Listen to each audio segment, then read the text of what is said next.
right and wrong then, to bring it full circle here, somewhere along the way we need to learn that right and wrong isn't quite so simple.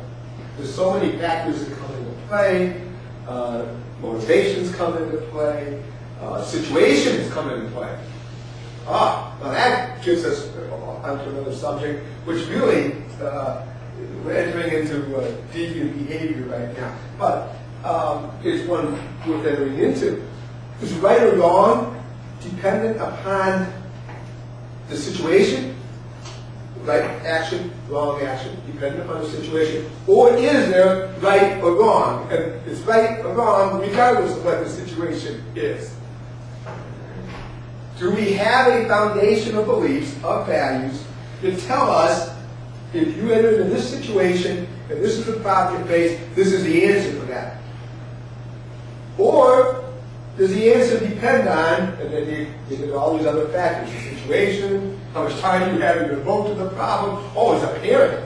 Now, this is probably so politically incorrect. But so often with us, as we were raising our kids, the answers that we gave to the kids, or the way we set about trying to solve a particular problem, depended not so much on a set of rules and regulations, but on how we felt at the time. You know, that's not very good reason, but good. I'm tired. You know, one day we'd sit down and try to talk out the situation and explain right and wrong and all that. Another day we're just too damn tired, and so we say, knock it off! You don't knock it off, I'm gonna belt you. The same situation, all right, same act. I'm going to respond to it in a different way, depending upon how I feel, depending upon the situation. What will get us through this problem the best way possible? Is that how we determine what is right or wrong? Here's a set of facts for this given situation. All right. Look at the time it's happening, what our goal is, what we want to do, how much time we have to give to it, what will solve this issue or this problem in the quickest, best way for now possible.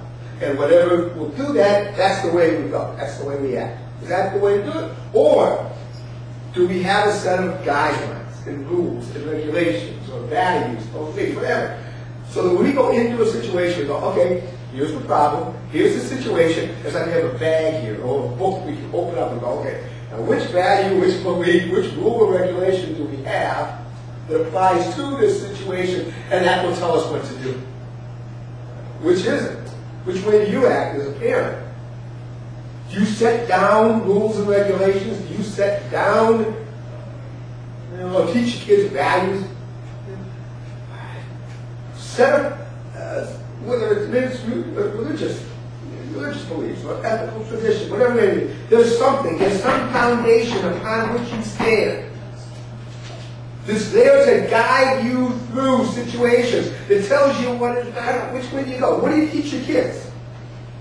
That's the key question here. What do you teach your kids? And how do you teach them?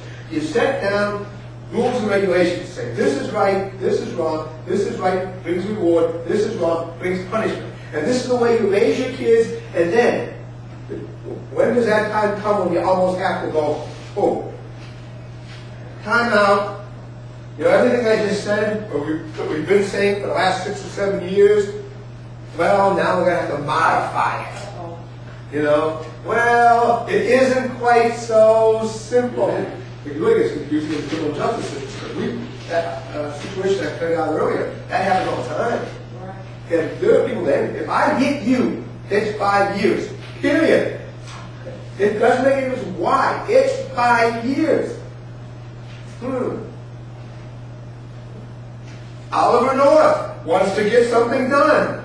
He has a goal he wants to accomplish, and he breaks the law to do it.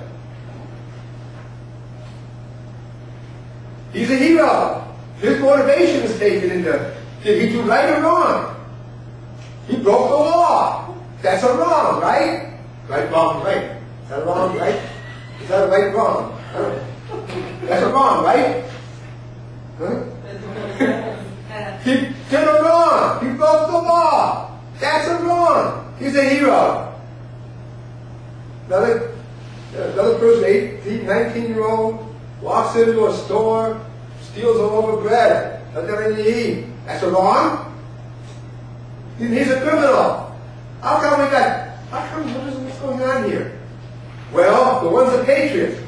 Wants to save the nation. That's heroic. The other one, that's not important. But are they both wrong? Well, Depends on who you ask. They both broke the law, but whether or not it's right or wrong. and we'll get into the next, when we get into deviant behavior, we'll talk about the audience. The audience is really the one that determines right or wrong. How do you teach a kid that? How do you teach a kid? And I know that basically the person was who will decide what action is right or wrong will be the audience, the people who look at the behavior. It's not the behavior itself, it's who's watching the behavior and defines it in a particular way. How do you teach a 9, 10, 11, 12-year-old kid that? When can you begin to teach kids about morality? And have them understand it. You know, that there is right and there is wrong. That flows from our moral tradition, our ethical tradition. There's right and there's wrong. How do you teach that? When do you teach it? When is it that a kid begins to understand that there is right and there is wrong? It's like a natural way to figure out that. You raise your kids. Do you go to the Bible, the Quran, the Torah? What do you go to? The Torah. What do you go to? And aren't you teaching them that there is a natural law? Then we get to a certain point where, well, I get that. This is some of the confusion now that begins to occur in the socialization process when you enter the adolescent stage. You get through the child stage, now you're in the adolescent stage, and that's the confusing stage. The 13, 14, 15, 16-year-old stage, and the socialization is still going on. But now, especially as, we'll get into the peer group socialization in a few minutes, but especially as now you begin to associate with others outside of the family. Right? And others begin to have a real impact on you. What happens during this stage? This is the questioning stage. This is a confusion stage. Who am I? What am I? Where am I going? Who do I listen to? I'm being bombarded with all these messages, and they're contradictory. What do I do? It's also a stage in which you got the adults then saying, be responsible, act like an adult. And then the kid will come back and say, well, you want me to be responsible, you want me to act like an adult, and you don't give me the opportunity to act like an adult. If I'm going to be responsible, then let me be responsible. Get out of my life, basically. And that's what a lot of 13, 14, 15-year-olds are saying is, yeah, I still want the house, I like the roof, you know, I like the food, but basically beyond that, I like to get out of my life and let me grow up and let me be responsible. And then the parent comes back and says, I want you to be responsible, but as long as you live under my roof, you will obey my law, my rules. I'm the natural law when it comes to what goes on underneath this roof. And then the kid comes back and says, well, then how am I supposed to assume any responsibility? You know, you tell me. We've taught you well, son. Go out in the world. Take those values we've taught you. And you went, okay, good. I'm not coming home tonight. I'm going to go out in the world and stay out in the world overnight. And the parent goes, you will be home at 1 o'clock. And the kid goes, wait a second here, I'm confused. And that's the whole point. If you haven't raised a teenager yet, and you've got that coming, that is a time of mass confusion. And the socialization is still going on, but now so many others are becoming a part of it. And this is the time when the adults are going, oh my God, I've lost control of my kids. Who's controlling my kids? I want to control them. Can you control them? Can you? And then when a teenager does something that's out of line, society says, you didn't control your kids. How often do we hear that one? Oh my God. You hear that one a lot? A lot. You didn't control your kids. And the parent comes back and says,